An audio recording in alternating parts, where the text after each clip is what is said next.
வணக்கம் நண்பர்களே, நான் உங்க சிவில் சுந்தர். சொந்தமா ஒரு வீடு கட்டணுங்கிறது நம்ம எல்லோருடைய வாழ்நாள் கனவு. ஆனா அந்த கனவை நினைவாக்க ஆரம்பிக்கும் போது எங்க ஆரம்பிக்கிறது, எதை முதல்ல செய்யணும் அப்படிங்கிற குழப்பம் எல்லோருக்கும் இருக்கும்.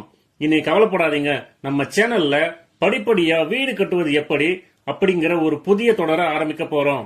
இன்னைக்கு முதல் பாகத்துல சீரியஸ் 1 அஸ்திவாரம் போடுறதுக்கு முன்னாடி நாம செய்ய வேண்டிய மிக முக்கியமான 5 விஷயங்களை பத்தி பேச போறோம். ஃபண்ட் எப்போதும் பட்ஜெட்ல 5% இருந்து 10% வரைக்கும் அவசர தேவைக்காக ஒதுக்கி வைக்க வேண்டும்.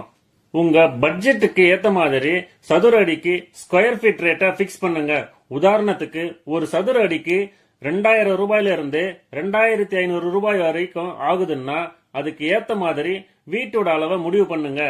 வெறும் சதுர அடி கணக்கு மட்டும் பட்ஜெட் கிடையாது. உதாரணமா 1000 சதுர அடிக்கு 25 லட்சம் ரூபாய் ஆகும்னு சொன்னா அது வெறும் கட்டடத்துக்கு மட்டும்தான்.